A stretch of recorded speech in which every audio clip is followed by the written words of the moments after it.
It's a clear, bright morning, and I'm visiting Smith Rock State Park. The park is located in Central Oregon, about 40 miles north of the city of Bend. This morning, the cliffs of the park almost glow in the early morning sunlight. The Crooked River lives up to its name as it meanders through the park. And of course, the river was important in cutting through volcanic rock to form the canyon of the park. The rocks of the park take on a variety of interesting shapes, including vertical rock faces, more cone-shaped pyramidal structures, and columnar palisade-like forms. Smith Rock is very popular for climbers. The park attracts people from all over the world who enjoy the challenge of climbing the cliffs of Smith Rock.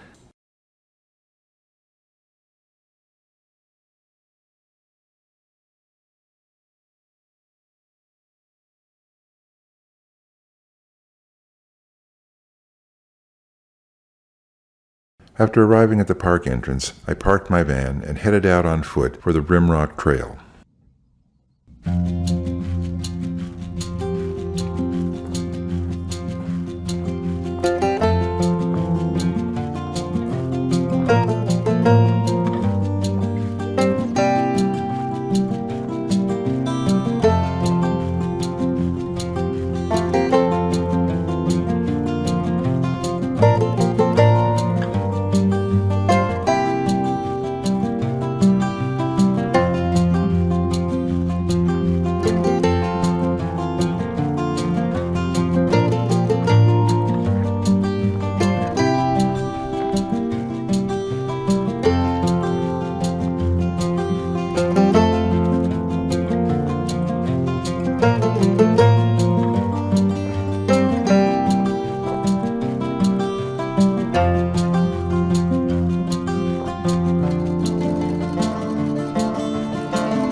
This is a little side trail that comes off of the Rimrock Trail and goes down a little closer to the actual rim of the canyon. When you get closer to the rim, it gives you a really nice view of the canyon and the cliffs on the other side of the canyon.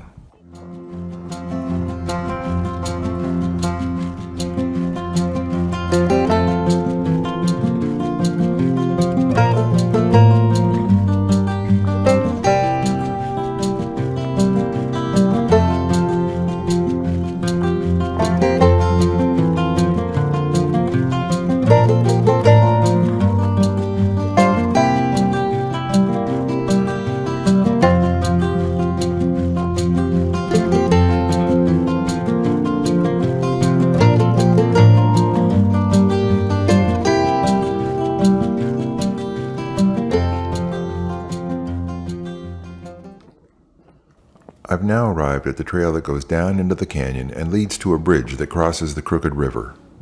Near the top of the trail there's a nice observation point, giving another great view of the canyon and cliffs.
This is the bridge that crosses the Crooked River. It's a newly constructed bridge, replacing an old narrow bridge. Workers are still finishing the approaches to the new bridge. After crossing the bridge, the river trail winds along the banks of the Crooked River. The trail provides great views of the towering cliffs that are adjacent to the river.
After hiking the trails to Smith Rock, I walked back to my van. There's no RV camping at Smith Rock, so I stayed nearby at Skull Hollow National Forest Service Campground.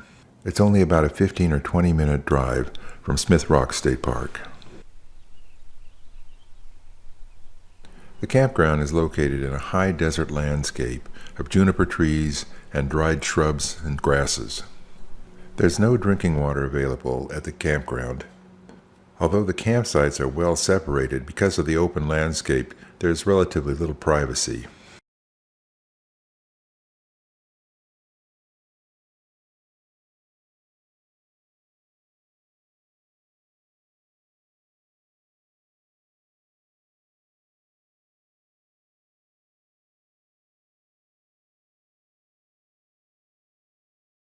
There's a Forest Service road that goes by the campground, and a number of trails can be reached from that Forest Service road. I had only limited time, but I wanted to at least begin to explore the Forest Service road on my bike.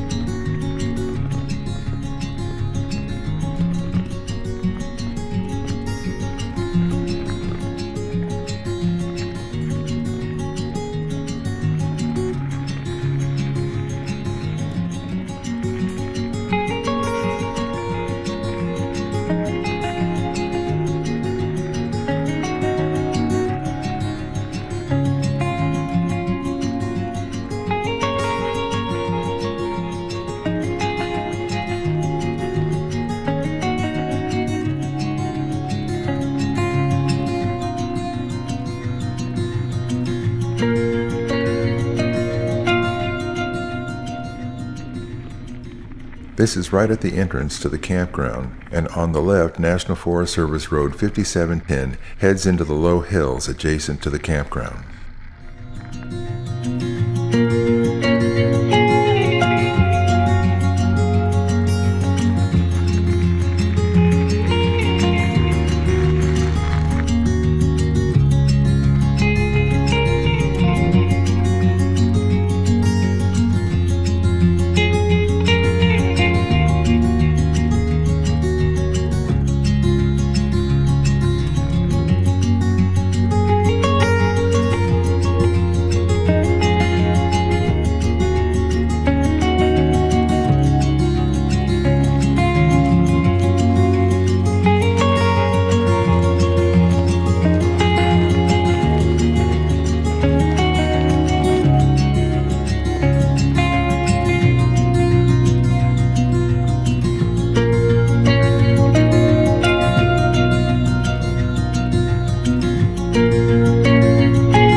I hope you enjoyed this video. Thanks for watching. I'll close with a time-lapse of the sunset at the Skull Hollow Campground, followed by a time-lapse of the night sky at the campground.